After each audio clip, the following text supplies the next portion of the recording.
might be my most prolific year at the LA Times in terms of everything that I wrote about, everything that I covered. I think we know why he's the awards, proclamation for Congress, I was kicking ass in 2024, and yet I find myself completely uncomfortable. As much as I resisted even just having my name out there first on anything, the reality is I kind of run out of places to hide. I keep next level. There is no next level for me. I've worked at basically every major newspaper, every major television station, and I've worked in all the major cities. The next level is just me.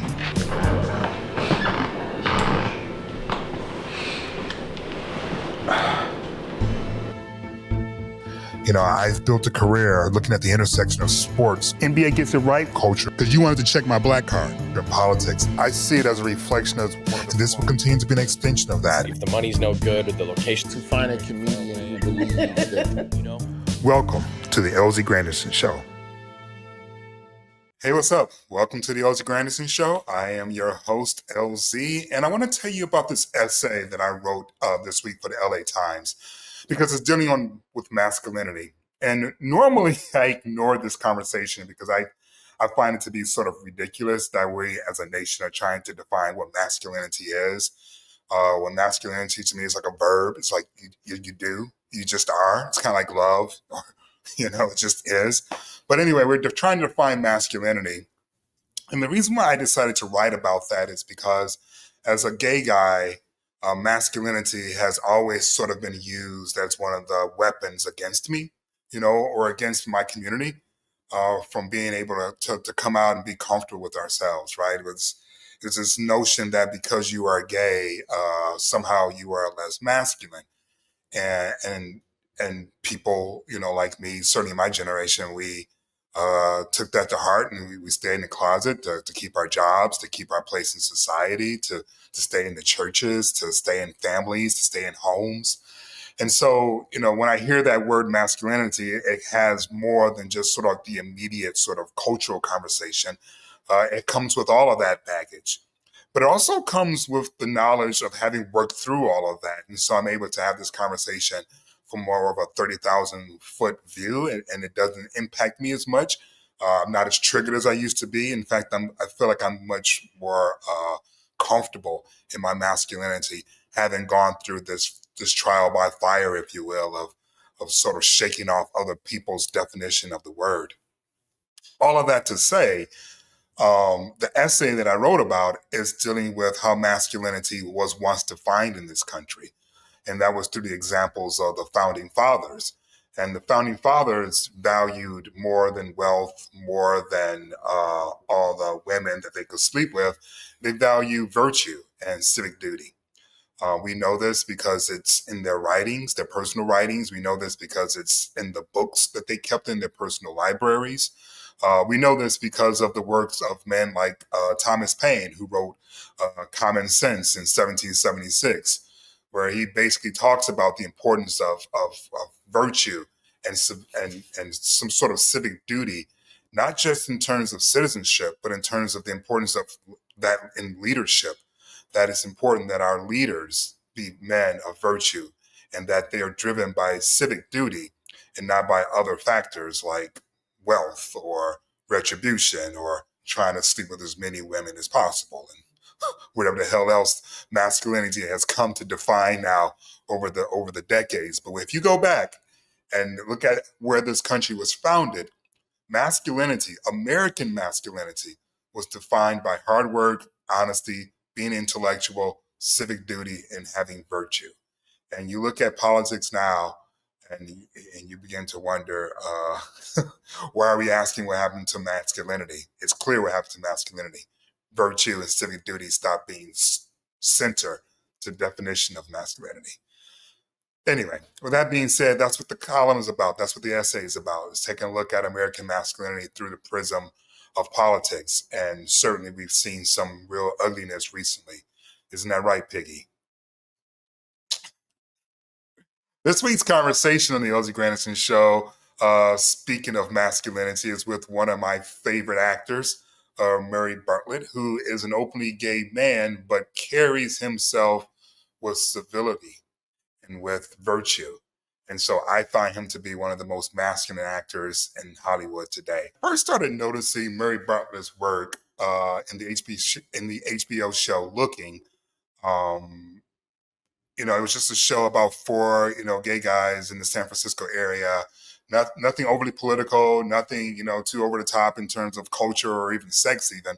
But it just really sort of analyzed this conversation about what it means to be an American man today through the prism of these four men. And I just thought that Murray did such a fantastic job of communicating the vulnerabilities of his character that I just wanted to see what else he could do. And so I just started following some of his other projects.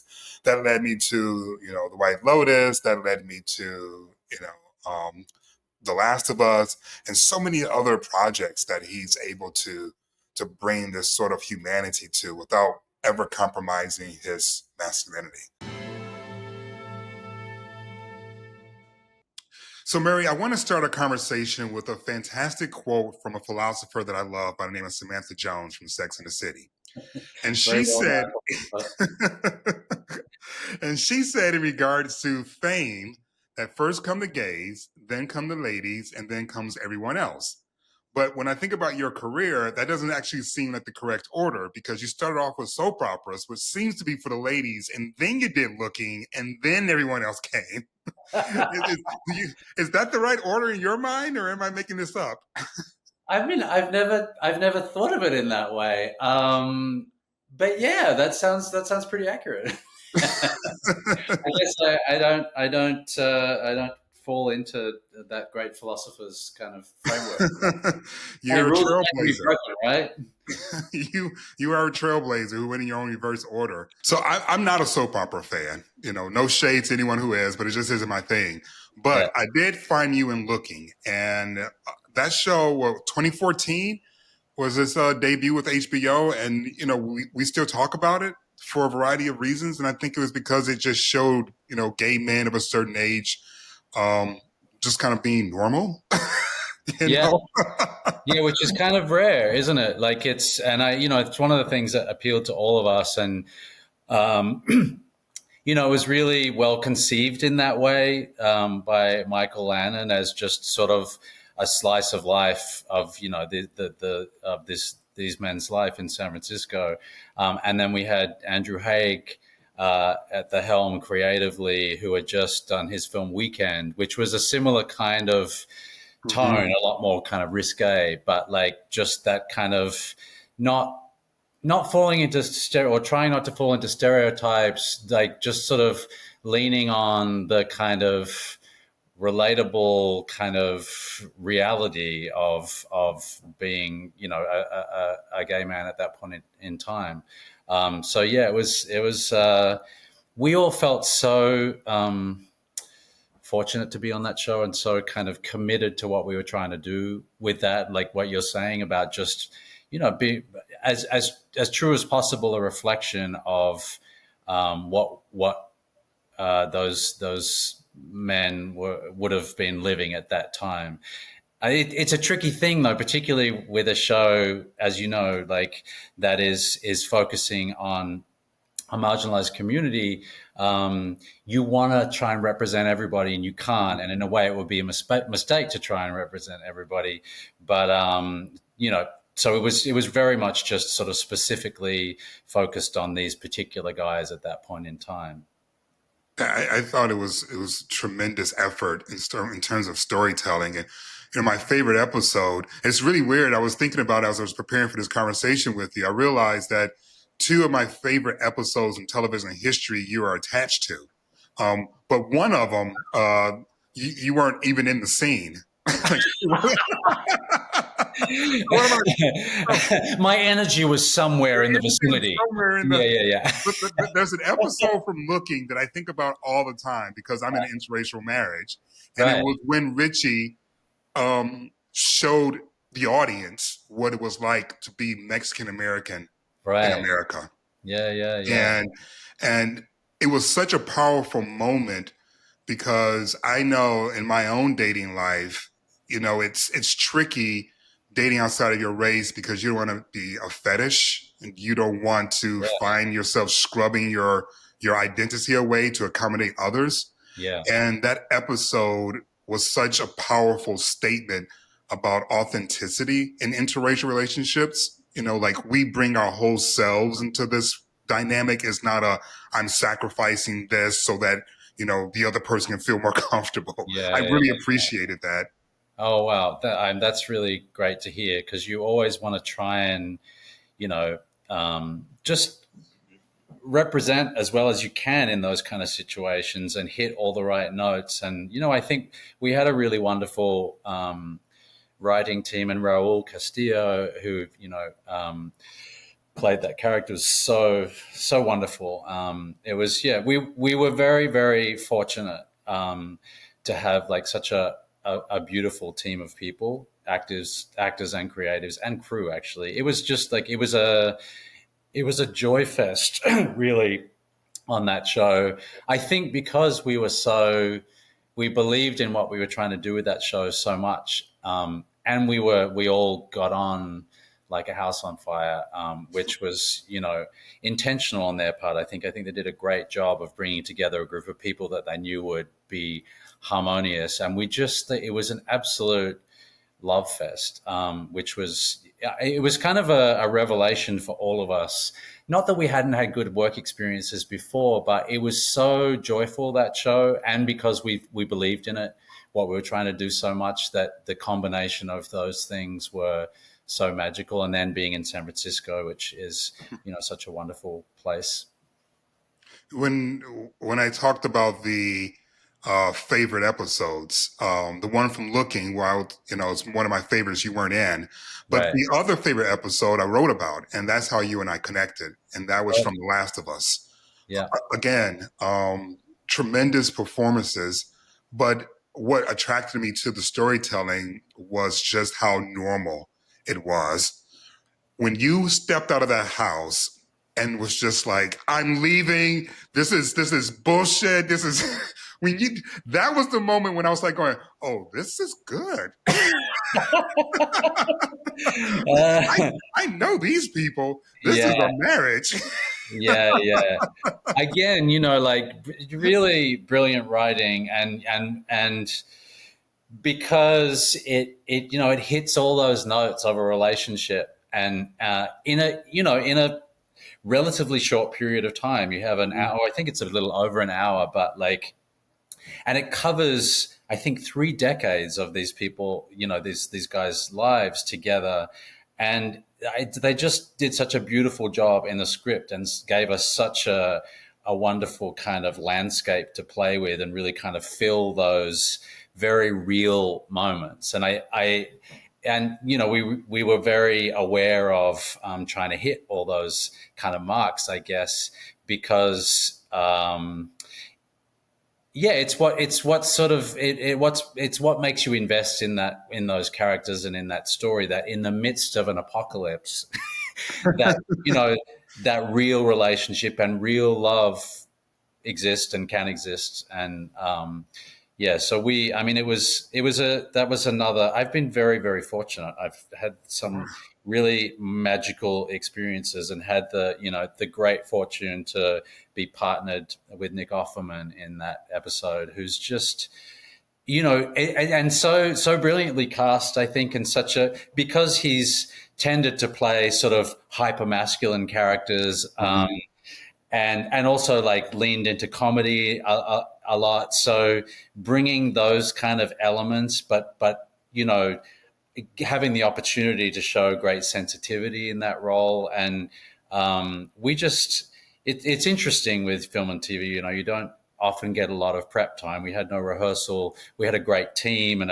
it was, you know, they were very sensitive to create the right sort of atmosphere for us. But we just dove in and were very lucky to have each other, and we had a great sort of a really great rapport. And again, we're so sort of, it was a beautiful script, and it was ours to kind of mess up or not, you know. So we were so in love with the material, and we were very kind of just on the same page in that. So it was, again, just such a joy. How lucky am I?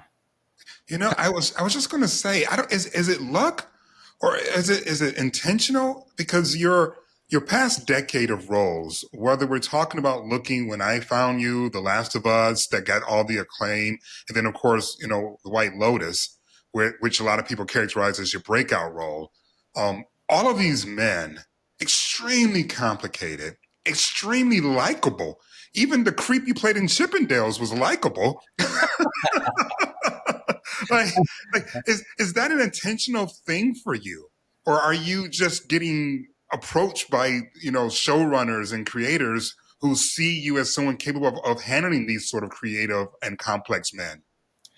I mean, I think it's a combination of all of that. I think there is, I don't know whether it's luck, good fortune, whatever it is, there's definitely a good measure of that. Because, most of my career was kind of under the radar, and, it was sort of later in my career that I got, the opportunity to step into things that then a lot of people ended up seeing, and having, first of all, having Mike White take a punt on me. I don't think he had ever seen my work before. I did do a really good audition for White Lotus. I was very proud of it. But we were also right? You had to send in a video, right? Yeah, it was like right in the beginning of COVID. I was we'd moved up to the Cape several months before, so we were situated up on the Cape, which was extraordinary. But yeah, I made that tape in my garage, sent it off to the wonderful casting director who I'd known for years in New York, and she went to college with Mike. So I think she was, my champion in that. But, he took a risk on me. And you need people like that who I'd never had the chance to play a role like that. And he saw that in me and, had his pick of many, many other people, I'm sure. And he said to me halfway through, where we were halfway through the shoot, when we were in the middle of shooting this scene where I'm doing this kind of like drug-infused ballet of serving meals to people in between takes, he was like, sometimes you take a risk and it really pays off. And it could have been terrible, but this has been great. So that for you. that the amazing Meredith, the amazing casting woman on that, and Mike, you need people like that who are willing to champion you. And then once you have an opportunity like that, then people, I don't know, doors do open. So, and then after White Lotus, then it's a combination of people having seen something that I've done and thinking, oh, maybe he could do this. And then, I'd never experienced having choice like that as an actor, which was an amazing thing. But having that choice makes you, you have to say no, which I find very difficult, especially at that point, because I was used to just taking the next job, as most of us actors do for most of our careers, at least. But there's a lot of power in having to say no and become really clear about, well, what is it that I want to do? If there's these three things, let's say, on the table, what is it? What makes my heart sing? What do I believe in? Things like the episode in The Last of Us make my heart sing. So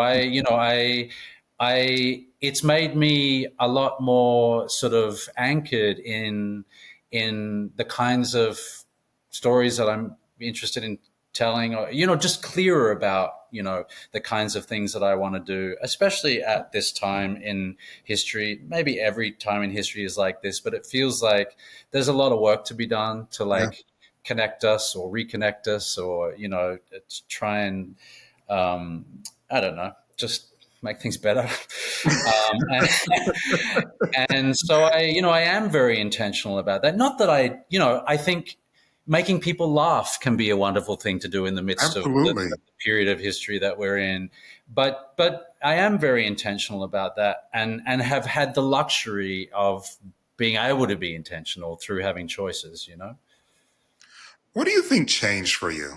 I know you just talked about having people champion you, but you were getting, cast in things. You did have a career, so you had people who were championing for you, but something's changed in the past decade. Do you have any idea what it is? Yeah, I know quite clearly what it is. I think. I mean, it was many things. I, in my 20s, I was terrified as an actor. I had a lot of fear, and I don't really know why. I had a relatively smooth life, but I guess that was my challenge, to overcome my fears. And so, I kind of battled to reach what I knew was inside me, the good stuff that was inside me as an actor. But I just had, I guess, a lot of sort of self-confidence issues, or I'm not exactly clear what it was, but I just had to kind of go through the process of just like sticking with it and just pushing through and getting through the nerves and getting through the fear. And eventually, in my 30s and up to, in my mid 30s, I started to feel like, okay, I feel like I'm kind of more confident now. So there was that part of it, which, I think we all kind of confront to varying degrees as actors, and it never goes away. You always have Really? like a measure of nervousness and I wouldn't say it's fear. It's more excitement and sort of trepidation now, which is a good thing, I think. But you have to kind of learn how to reframe it. And so there was that. And then I got some, that having the job on Looking, which was like pure joy. And I was like, oh my God, I really do love this. I mean, I knew I loved it, but then having an opportunity to be in a show where it was just pure joy, that was very fortifying. And then some years later, I had been living in New York City for many years, and I knew that I wanted to live in nature. And so it's sort of tried to figure out how that was possible. I thought maybe it would be in Australia for part of the year or something. And then we sort of stumbled on the Cape. And then moved up here. I don't think it's any accident that I moved up, into sort of immersed in nature right before the pandemic. I knew that was very kind of nourishing for me, and that the city kind of, I love New York City, where I was living for like almost 20 years, but we created a home here, and I felt so anchored and so grounded.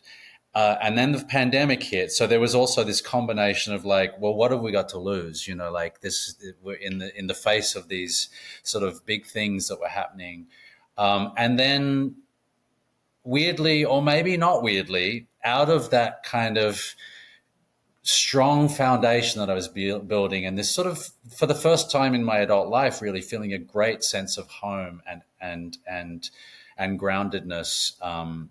Physically in a home, these opportunities came my way. And I remember doing White Lotus and feeling this great sense of freedom that felt new, where I'm like, oh, I have this great foundation. I love where I live, and that is anchoring me in such a strong way. And so I felt a greater freedom in my work. And I think it was that I had lived in a city which I loved, but it was not necessarily giving me what I get. She's Like, tough. sorry? She's tough. New York's a tough. She's Yeah. My son lives there now. Yeah. I've lived there. So occasionally he would call me with New York stories, and I'd be like, Yeah. she's a tough bitch. She is tough. She's amazing. She's like the best tumultuous relationship you've ever had. Like she Absolutely. offers up so much. You have great adventures. You meet all these people. It's inspiring. It's stimulating. And it's also like at some point can feel a little overwhelming. It depends, if you're a sensitive person, which I tend to be, you kind of like, you can't help absorbing all that stuff. So, but I think for me, it was that I made a choice, for my well-being. I know that I'm going to feel much better living in nature. And it meant sort of it meant putting my well-being over everything else, kind of for the first time in my life.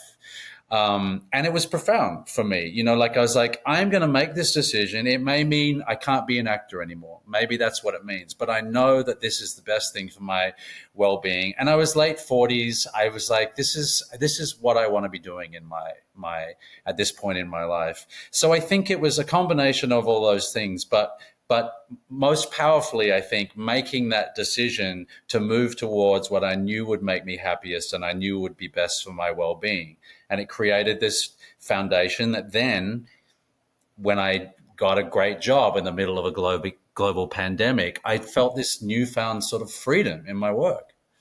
How do you manage that as a man? Saying, I've worked so hard, spent decades investing in my work life, but I know I don't have the work-life balance I need to be happy. And I need to take a step to sacrifice the career part in order to invest in the parts of life that really doesn't have a lot of currency outside of my own well-being. How did you get through that? I mean, yeah, it was. Did you have a therapist? No, I didn't. Were you freaking out? I have a great partner and a great friend group and a great family. But I also just, I kind of knew, I always knew where that I was heading in that direction. And as I was approaching 50, I was like, I'd sort of also set this point for me in my life. Like, by the time I'm 50, I want to be nestled in the woods somewhere, and being surrounded by nature in my home. I just knew that that's where I wanted to be. So I was very intentional about it. And I knew that that's where I was heading, but it was scary. I love being an actor and I didn't want to give that up, but I knew that this was really important. And I think, it was a great lesson for me. And I tell this to anyone who wants to listen, particularly people who are like, I'm at this crossroads, what shall I do? I'm like, follow what you know is going to make you deeply happy and nourished, because I had no idea that I would move here with all the anxiety that I had about maybe having to give up acting, and really kind of pushing through those fears and that sort of trepidation around all of that, because I knew that it was something that was for my kind of greater good. And then watching it unfold, first of all, a global pandemic, and suddenly we were already settled in this beautiful, place of nature rather than in a tiny apartment in New York. But then also that, perhaps certainly one of the best jobs of my life would come out of that. It was a huge sort of confirmation of like that it's possible to take a big risk that may kind of risk a lot of the things that are important to you, because in your kind of gut that it's the right thing, and then watch it unfold in ways that you could never have planned, and, far better than I could ever have dreamed up, Oddly enough, Murray, I do know. Because that's the story. That's the story of this podcast, to be quite honest with you. Is that right? Yeah. Yeah, it was, I had been thinking about ways to kind of, pull all of my different audiences together, because I've been in journalism for, almost 3 decades now. Mm-hmm. And people know me from sports, people know me from politics, people know me from commentary, but everyone didn't know who I was, sort of thing. So I wanted to kind of pull that audience all together. Yeah. Intentionally, because I wanted to have these sort of deeper, more enriched conversations. Listening to podcasts from other fellas during 2024 while covering the election was devastating, because I'm listening to these men with huge platforms just totally just spew misinformation and cruelty. Yeah. And it was heartbreaking for me. And so, this is just sort of like, I was like, you know what, damn it, I'm going to self-fund it. I'm just going to cast it out there, and I'm just going to see if there's other people that feel the way that I do. And, I'm very grateful that you're here. I'm very grateful for all the other guests who have showed up. I'm very grateful for all of the listeners. And, it's been gratifying to see that kind of risk, as you were saying, someone be rewarded. Yeah. It's a really beautiful thing to see it and feel it unfold, isn't it? Because it is kind of like stepping into the void a bit. You don't know what's there, but that's the creative process. That's sort of the the the choices that we've made in our lives to kind of go into any sort of. I mean, you could say that any kind of work is creative, can't you? And that you can never fully control the outcome, and you have to. There's always a measure of radical trust and learning to trust your instincts and your gut to kind of lead you. And sometimes it means kind of jumping off the cliff into the unknown and just kind of trusting. And sometimes, you make a wrong turn and you have to get back on track. And sometimes, the net appears and you're like, wow, I could never have foreseen this. Emmy, in your case, the net appears and there's an Emmy in it. Like, wow, this is cool. Switching gears for a second, you had this incredible reaction to sharing the story with Jimmy Kimmel about meeting Olivia Newton-John. And I think it was from a couple of years ago, but it made such a tremendous impact on me because I remember you talking about how emotional you were just to meet her and what she meant to you growing up and the fact that she's this icon in Australia. And so I guess my question for you is, where do you think you are in Australia in terms of this iconic sort of level? Are you in the Hugh Jackman area now? Are you the, like... where do you kind of assess yourself like back home? That's an interesting question. I really don't know. It's an odd thing, as I'm sure like being a person who's thrust into the public sphere in whatever way.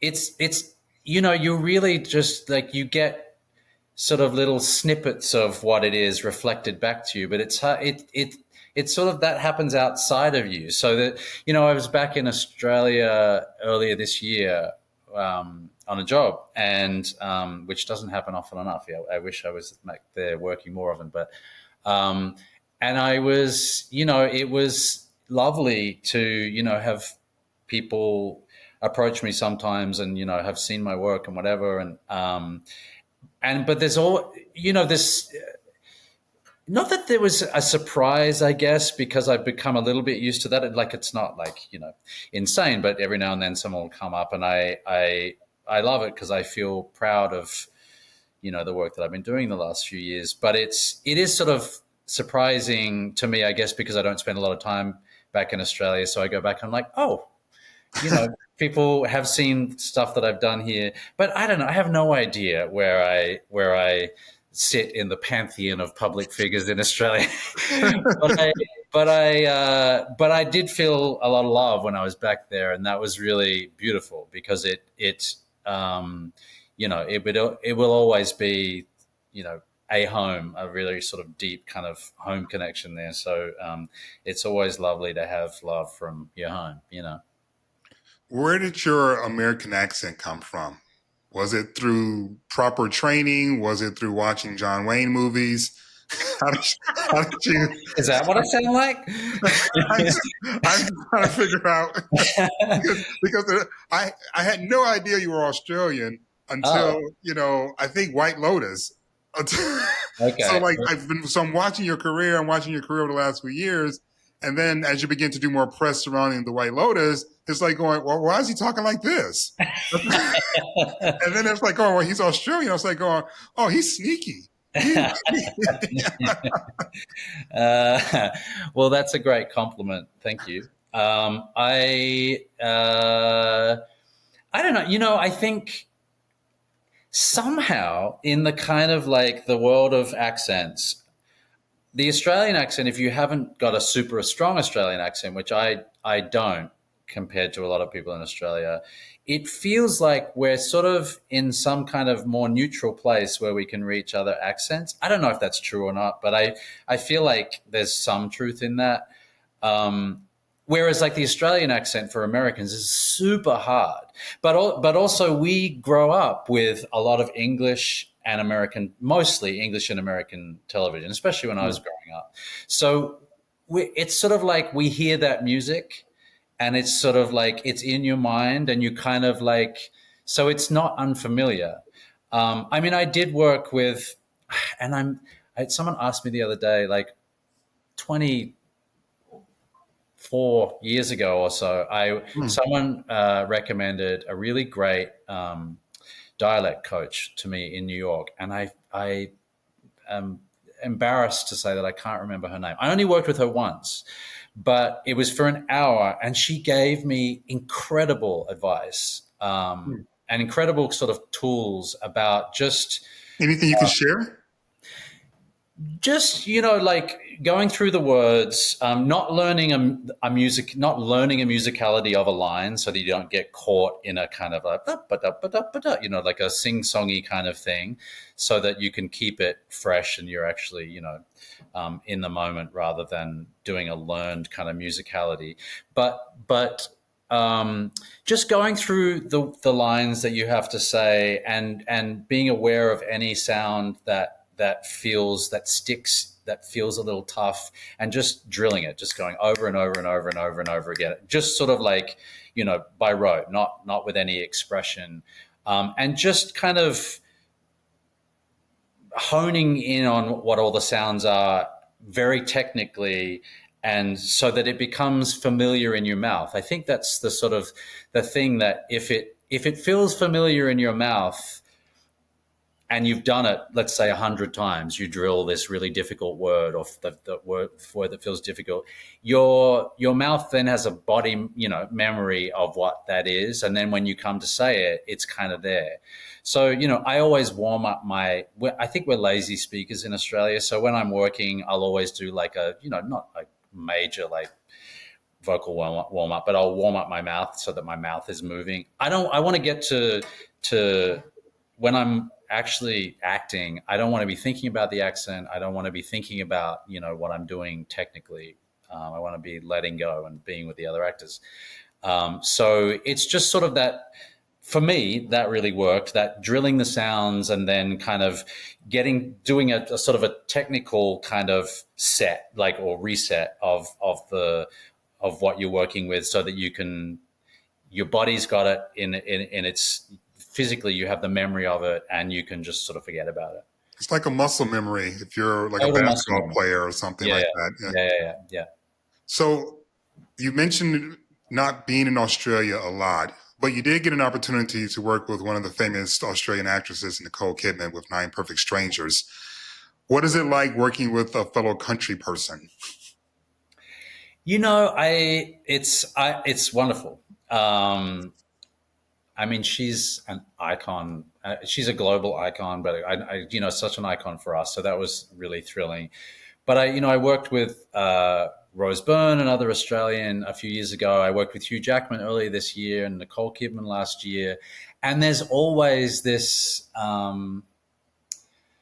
sort of familial vibe, Australians tend to have a kind of more like a sort of what feels to me like, particularly with each other, this sort of relaxed, it makes me breathe easier. Like it's just kind of, it's like I'm sorry to get you stressed out, Murray, here in America. No, it's not. Right now. Just be patient. It's not that you're stressing me out. It's just that there's a kind of, I think because we're out of the pool of people that speak the same way that we do. So when you hear those sounds, there's something very sort of, familiar and kind of puts you at ease in a different way. It's very, very lovely. So I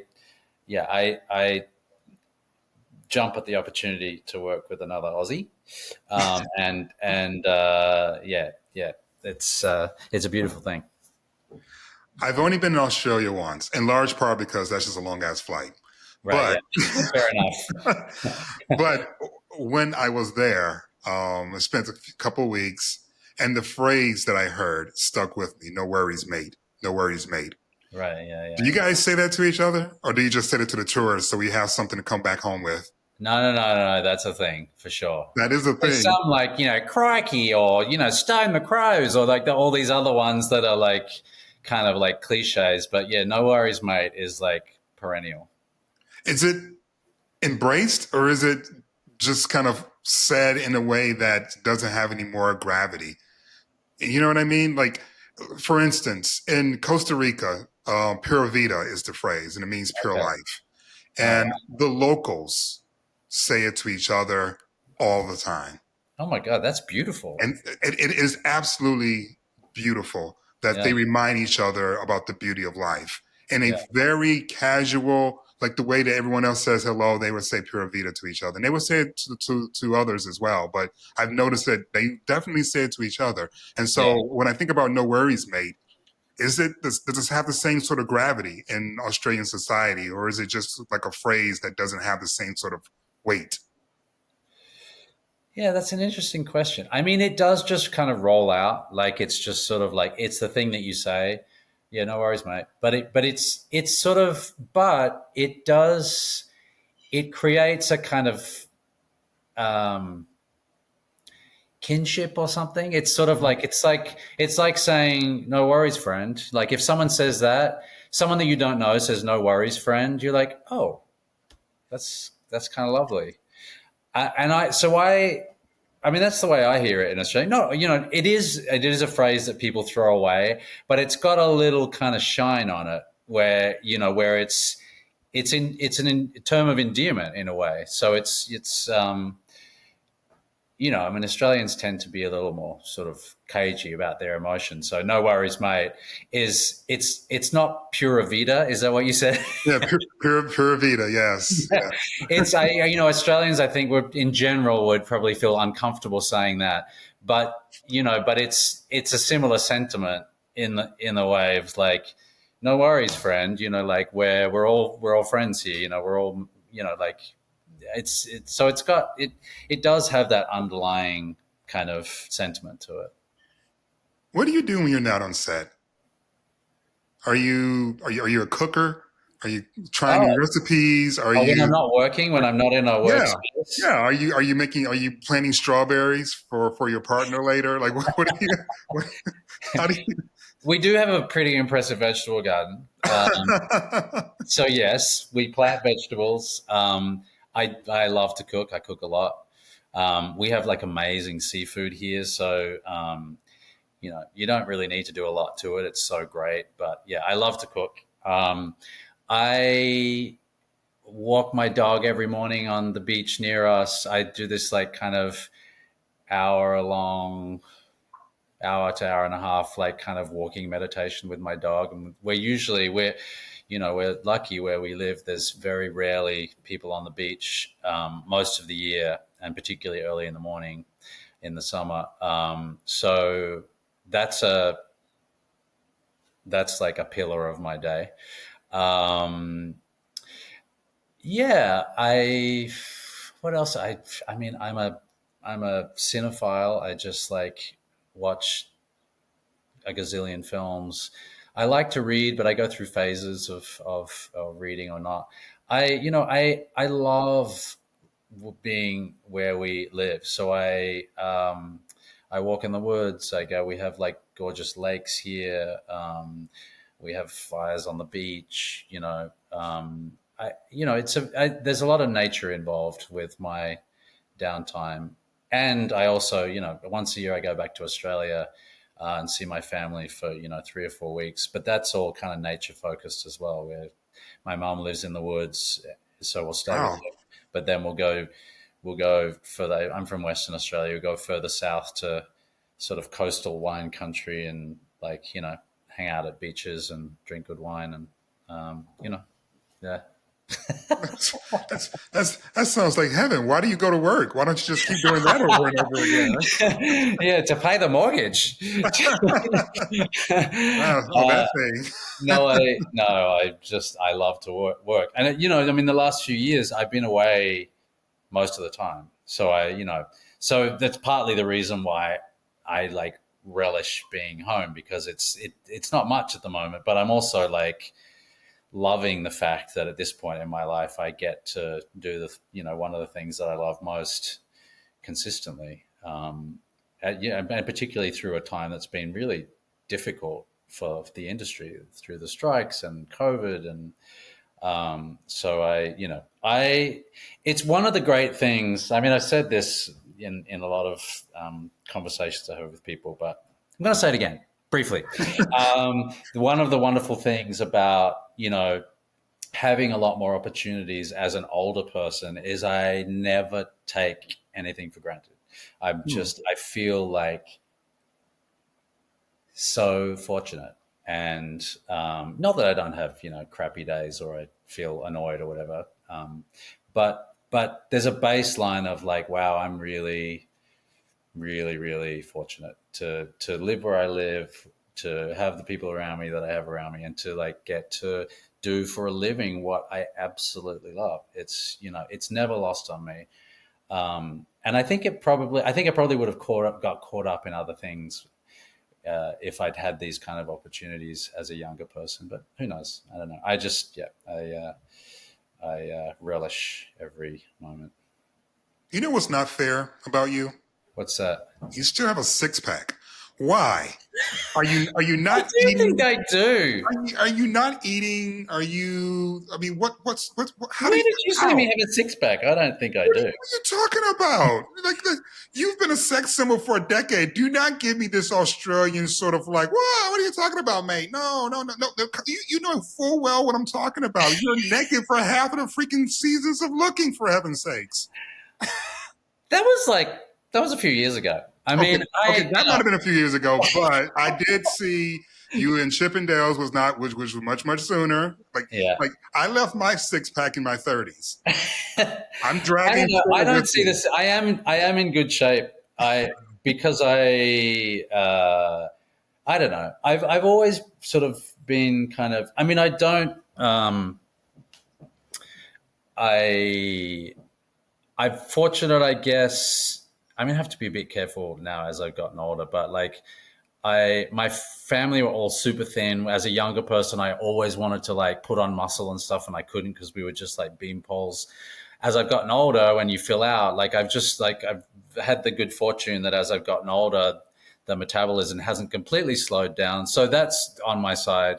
But I also just like, I like to feel good. I like to feel healthy. So I've never been a big drinker or anything else. I tend to, I mean, not that I don't eat fries and I'm like a chocoholic and like it's not like I don't eat things that are super yummy, but I tend to be I like to feel good.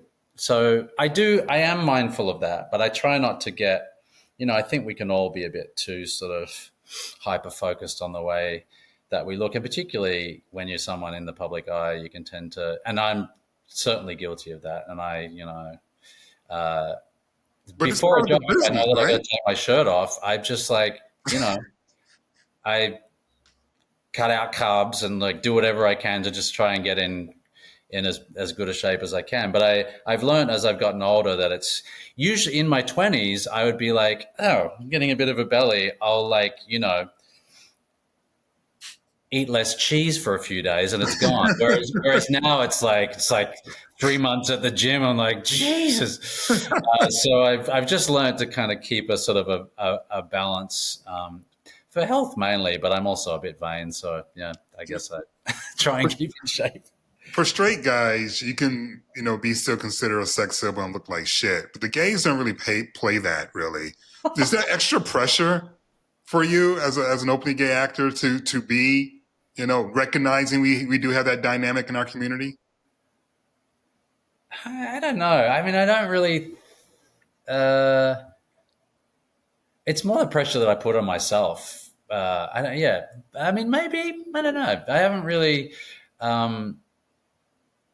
I think I'm sort of like, I mean, I do dip into, the gay scene, I guess, and just, but I live in the woods. So I'm like, if anyone's putting pressure on me, it's me. mainly. It's a lot. It's a lot of me and my friends, and walking on the beach and in the woods. So it's not like I'm feeling pressure to be a certain way to sort of go out or whatever. But it's more, it comes to the fore for me when I have to do a job and I know that I'm going to have to be naked or semi-naked or whatever. And then I'm like, oh, I better get my make that noise out my loud body first? together. But that's more just a kind of vanity, like putting pressure on myself. Yeah, I don't know. There's a pressure on all of us to look a certain way. It's like, I don't think you can fully escape it. We all kind of have our own sort of hang-ups about the way we look, but it's best to try and just quiet that, I think. What can we look forward to for your next project? What's that? I know that you've been filming a lot recently. Yeah. So when are we going to start seeing some stuff? Soon, I hope. I mean, I worked on 3 films in the last year. All of them, they were just wonderful scripts with wonderful people. Independent. One's an A24 film. Anyway, just like soul food for me, like just great stuff. You never know how they're going to turn out, but all the sort of raw materials in all of these films, I feel really excited about. So one of them has just sort of they're finding a place for it in the festival world. I know where we're going, but I can't say where we're going yet. But it's a good one, and I'm excited. I've done 2 films with this wonderful filmmaker called Cornel Mondruczó, who's a Hungarian filmmaker based in Berlin. Made several films that are wonderful. The ones that I knew, there's a film called The White God about street dogs in Budapest, which is a brilliant film that he got a lot of attention for. And then he made another film called Pieces of a Woman with Vanessa Kirby in the kind of lead a couple of years ago, which was devastating and amazing. He and his wife, Kata, are a team. She writes, he directs.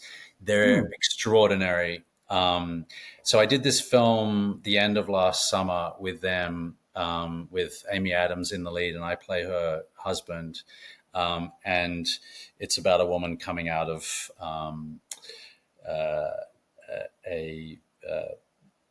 she's dealing with her addiction, coming out of a rehab basically after 6 months and trying to kind of find her way back in her life. Beautifully written, great cast. I haven't seen it yet, but I feel really proud of what we did. So I'm hoping it's going to be great. Then I did another film with him in Australia, where I play sort of a much smaller role, but Ellen Burstyn is the lead in it, who is just my heroes, and I get to play her son. And Pamela Anderson's my sister. So there's no way.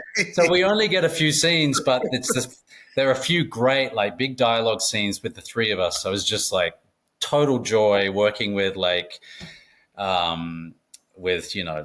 icon and 2 icons really. They're just like brilliant women. And it was a second sort of experience working with Cornel and Kata, the director and writer, which was just wonderful. And then I did a film earlier this year with Hugh Jackman and Jodie Comer and Bill Skarsgård, which is an amazing director called Michael Sarnowski, who made a film called Pig a few years ago with Nicolas Cage, which is like one of my favorite films. Extraordinary filmmaker. And it's called The Death of Robin Hood, and it's a very dark retelling of the end of Robin Hood's life. Hugh Jackman plays Robin Hood, and it's just a beautiful, soulful, kind of dark fable, gorgeously shot on film. Just things that I hope they work out, but I have good vibes about them. I have good feelings about them, and it's just beautiful experiences for me working with people who I just admire so much on really, really great material. So so they will, the other two. Well, I think the Death of Robin Hood will come out earlier next year, but they're sort of, it's lined up in A24's slate. The film shot in Australia is just in post production, so next year. Next year, guess we'll have to wait. Yeah. Who's on your list? Your bucket list of people you still want to work with, whether it's another actor or director or screenwriter?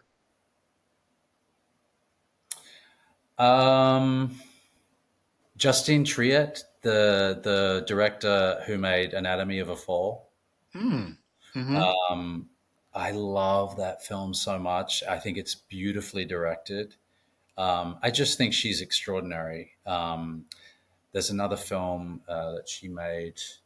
I can't remember the name, but I think she's incredible, and I love what she does with actors. There's a scene in Anatomy. Have you seen Anatomy of a Fall? I have not. I'm aware of it, but I have not seen it. It's an amazing film. And there's a scene in it where these two actors have this long scene in a kitchen, and it's extraordinary. And they spent 2 days shooting it, and I love what I hear about the way that she works, the performances that she gets are extraordinary. She's just an amazing filmmaker, I think. I'd love to work with her. There's a million people. I can't even. Do you want to be a superhero? Do you want to be a mutant? Do you want to be an X-Man?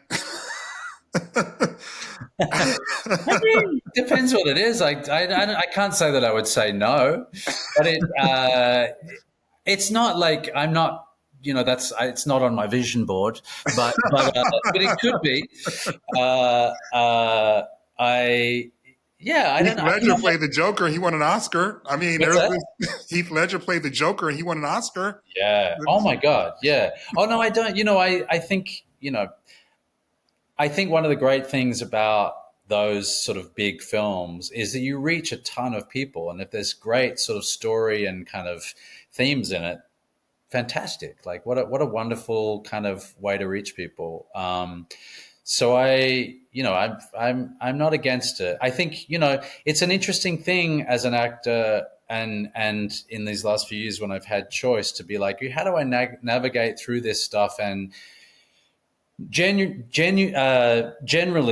the indie films and a lot of the stuff that creatively is a little more singular and less sort of creative by committee, which not always with the studio, but sometimes it can get a little sort of filtered into a larger group of people, and there's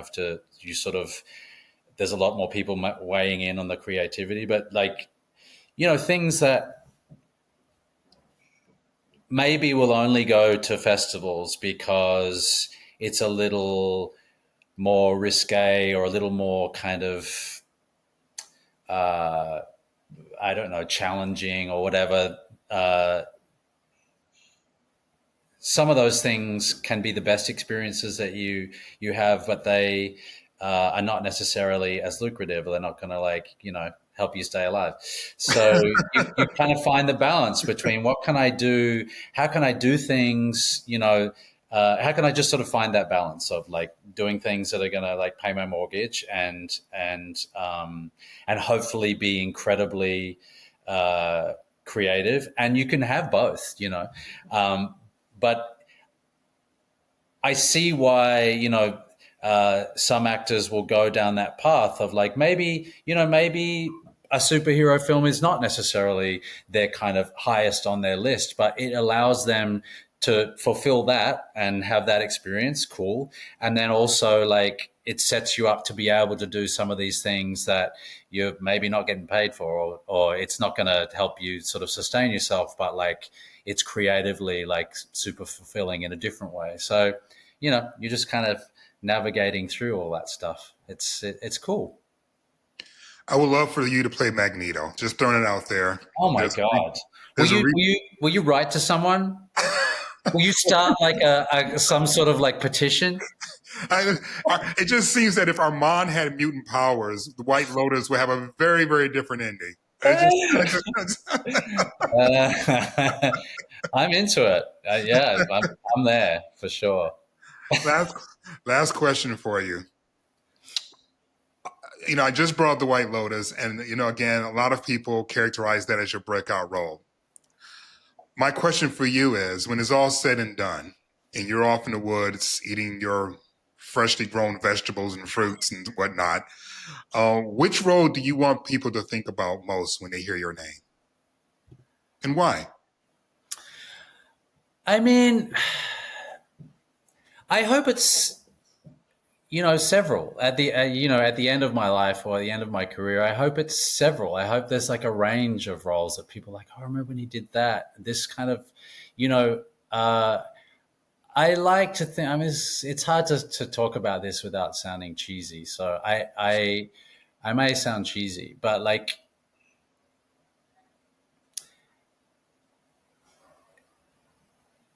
you want to kind of expand people's perspective, expand people's minds and hearts, and make people think about things a little differently, maybe kind of be a little less judgmental. Like there's all those things that I hope that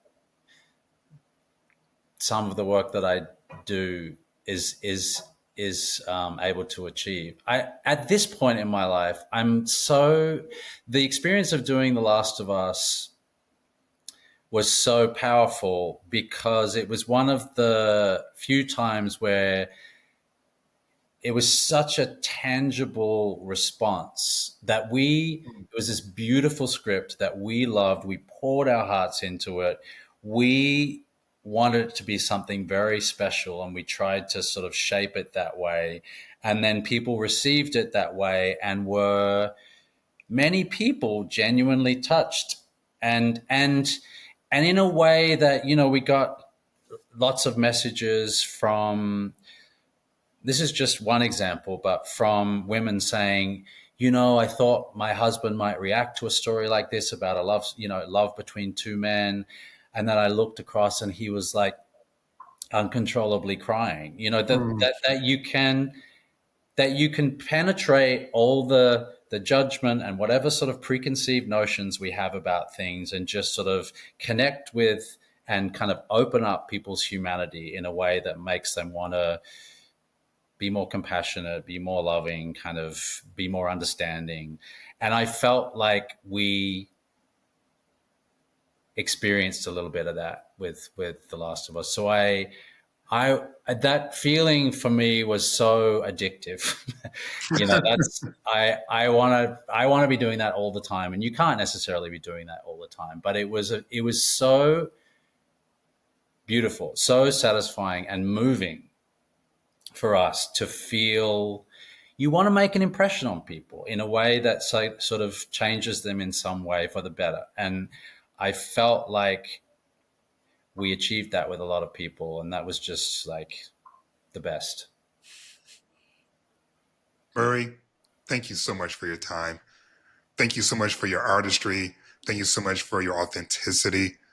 It all comes across on the screen, whether large or small. And I'm really, really grateful to have you out there in Hollywood representing the queer community with such grace and dignity. I truly am. So thank you, brother. Appreciate your time. Thank you. I right back at you. I'm such a fan of what you do, and I think we've it's a bizarre time, and we got to lean on each other and speak up for each other and kind of band together. I'm glad that you're out there. So yeah, such a pleasure talking to you. Thank you. If you had powers like Magneto, we could fix some stuff.